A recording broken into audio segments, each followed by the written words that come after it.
नमस्कार, मी शनाया.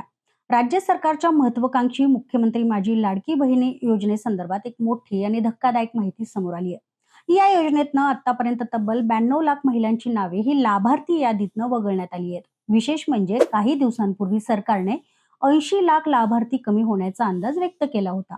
मात्र हा आता आकडा थेट 92 लाखांवर पोहोचलाय. म्हणजेच मूळ योजनेत सुमारे 2.4 कोटी महिला लाभार्थी होत्या. त्यापैकी जवळपास 38% लाभार्थी कमी झाले आहेत. त्यामुळे अनेक महिलांमध्ये संभ्रम आणि चिंता निर्माण झालेली आहे, कारण त्यांचे खात्यातले पैसे येत नाहीयेत. आता असा प्रश्न पडतो की एवढ्या मोठ्या प्रमाणावर नावे का वगळण्यात आली आहेत? त्याचं सर्वात मोठं कारण म्हणजे ई केवायसी पूर्ण न करणं. सरकारने यासाठी तब्बल 8 महिन्यांचा कालावधी दिला होता, तरी देखील सुमारे 50 ते 55 लाख महिलांनी ई केवायसी पूर्ण केलेली नाही. त्यामुळे त्यांची नावे ही यादीतनं काढण्यात आली आहेत. तर दुसरं महत्वाचं कारण म्हणजे उत्पन्नाची अट.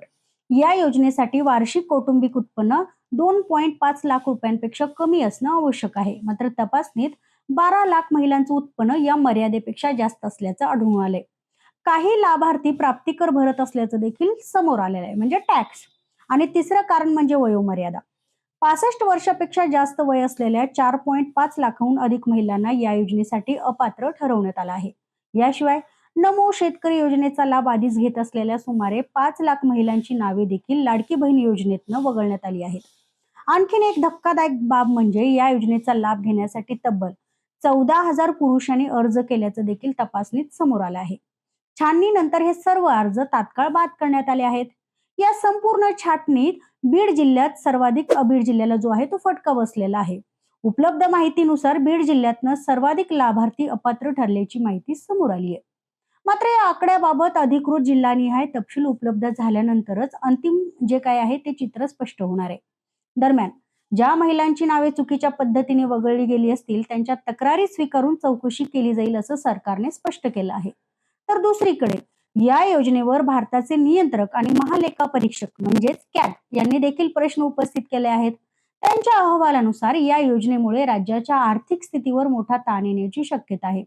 त्यांच्या अहवालात असंही नमूद करण्यात आलं आहे की 3,542 कोटी रुपयांच्या खर्चाचं पुरेसं समर्थन उपलब्ध नसल्याचं निरीक्षण त्यांनी नोंदवलं आहे. विशेष म्हणजे 2023 आणि 24 मध्ये महिला कल्याणकारीवरील जो खर्च आहे तो 261.78 कोटी रुपये होता. मात्र लाडकी बहीण योजना सुरू झाल्यानंतर 2024 आणि 25 मध्ये हा खर्च थेट 33,514 कोटी रुपयांपर्यंत वाढलाय. ही अत्यंत मोठी वाढ मानली जाते. आता सर्वात महत्वाचा प्रश्न, या कारवाईमुळे खरोखर अपात्र लाभार्थीच वगळले गेले आहेत का, की काही पात्र महिलांना देखील याचा फटका बसला आहे? येत्या काही दिवसांमध्ये सरकारकडनं आणखीन काही स्पष्ट माहिती येण्याची शक्यता आहे. तर मित्रांनो, आतापर्यंत आपण पाहिलं की ई केवायसी, उत्पन्नाचे निकष, वयोमर्यादा आणि इतर कारणांमुळे तब्बल 92 लाख महिलांची नावे लाडकी बहीण योजनेतनं वगळण्यात आली आहेत. पण या संपूर्ण प्रकरणाचा आणखीन एक महत्वाचा पैलू आहे, आणि तो म्हणजे या योजनेचा राज्याच्या अर्थकारणावर होणारा परिणाम. याच मुद्द्यावर आता भारताचे नियंत्रक आणि महालेखा परीक्षक अर्थात कॅग यांनीही काही गंभीर निरीक्षणं नोंदवली आहेत. कॅगच्या अहवालानुसार लाडकी बहीण योजनेमुळे राज्याच्या आर्थिक स्थितीवर मोठा ताण येऊ शकतो.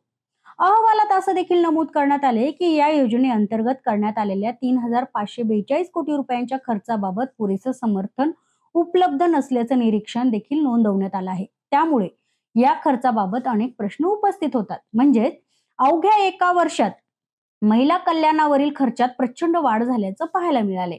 एका बाजूला सरकारचं असं म्हणणं आहे की ही योजना लाखो महिलांना आर्थिक आधार देणारी आहे आणि कुटुंबांना याचा फायदा झाला असून महिलांच्या हातात थेट पैसे पोहोचलेत. तर दुसऱ्या बाजूला विरोधकांचा असा आरोप आहे की ही योजना सुरू करताना आर्थिक नियोजन पुरेसं करण्यात आलेलं नाही आणि आता या पडताळणीच्या नावाखाली लाखो महिलांचे हप्ते जे आहेत ते बंद केले जात आहेत. दरम्यान सरकारनं असं देखील स्पष्ट शब्दात सांगितलंय की ज्या महिलांची नावं चुकीच्या पद्धतीने वगळली गेली असतील त्यांच्या तक्रारींची दखल घेतली जाईल. त्यामुळे अशा महिलांनी संबंधित कार्यालयाशी संपर्क साधून आवश्यक कागदपत्रांसह आपली बाजू मांडावी. आता पुढे काय होणार? ही पडताळणी आणखी सुरू राहणार का? अपात्र ठरलेल्या महिलांना पुन्हा संधी मिळणार का? ज्या महिलांनी अद्याप ई केवायसी केलेली नाही त्यांच्यासाठी सरकार पुन्हा मुदतवाढ करणार का? या सर्व प्रश्नांची उत्तरं ही येत्या काही दिवसात सरकारच्या पुढील निर्णयानंतर स्पष्ट होतील. मात्र एक गोष्ट मात्र निश्चित आहे की लाडकी बहीण योजना ही केवळ आर्थिक मदतीची योजना राहिलेली नाही, तर ती आता राज्यातील सर्वाधिक चर्चेचा आणि राजकीय दृष्ट्या महत्वाचा विषय बनली आहे. त्यामुळे या योजनेतील प्रत्येक निर्णयावर संपूर्ण महाराष्ट्राचं लक्ष लागलं आहे. 92 लाख महिलांची नावे वगळण्याचा निर्णय तुम्हाला योग्य वाटतो का? सरकारने अपात्र लाभार्थ्यांवर कारवाई केली आहे का, की काही पात्र महिलांवर देखील अन्याय झाला आहे? तुमचं मत कमेंटमध्ये मला नक्की सांगा आणि हा व्हिडिओ आवडल्यास लाईक करा, शेअर करा आणि सबस्क्राईब करायला अजिबात विसरू नका. धन्यवाद.